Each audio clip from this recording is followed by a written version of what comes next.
Hello, I'm Scott Smith. I'm Tanya Smith. Welcome to the Turpentine Creek Podcast.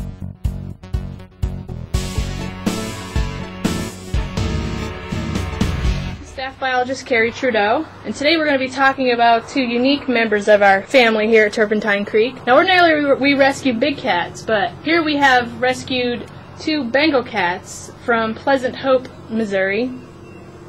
Lily and Sabina are Bengal cats. Now what they are is a cross between the Asian leopard cat and a house cat.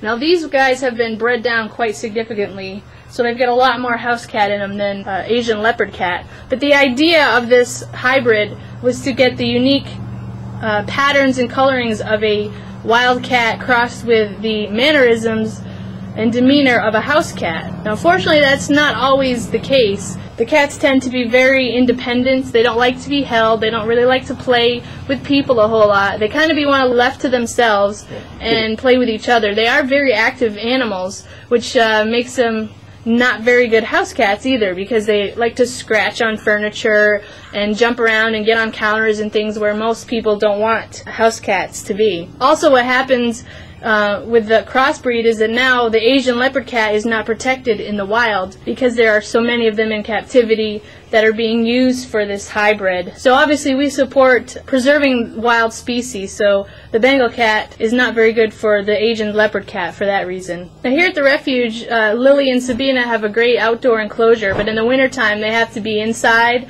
where they can be kept nice and warm, because these guys are actually a lot smaller than house cats. So they can't tolerate the cold temperatures like our big cats can.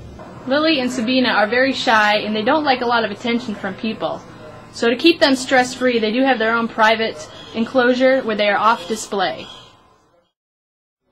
Hi, my name's Mary Schleve. I'm an intern here at Turpentine Creek and I'm from Wisconsin. This is Kitten, the cat of the week. Her story was she was rescued from Edinburgh, Texas, where her owner got her from a breeder, had her for a year, and her health failed. So they contacted us, and we rescued a couple of cats from there. And she was rescued along with two cats that we have right here, still have. There's Tigger 3 and Hercules. She's pretty friendly and outgoing. She kind of sounds like a mooing cow.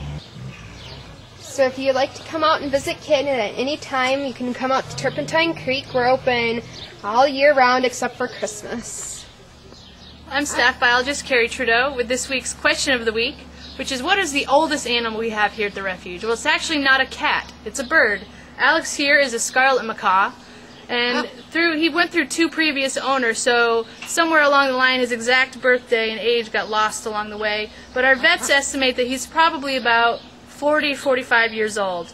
Now that's not unusual for macaws. They actually usually outlive people. They have about the same life expectancy as humans.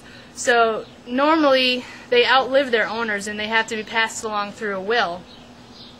Well, that's not the case with Alex here. You can see that he's fairly unusual. He has no feathers on his chest or his upper wings. That's because before he got here he obtained lead poisoning. Now that can happen a lot of different ways. Either he ate lead-based paint, or maybe he was chewing on some tiles that were at the bottom of his cage.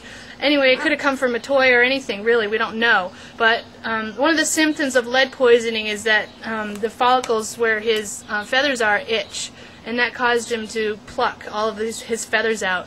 And since it went so long without being treated, his previous owner said he plucked for about 10 years.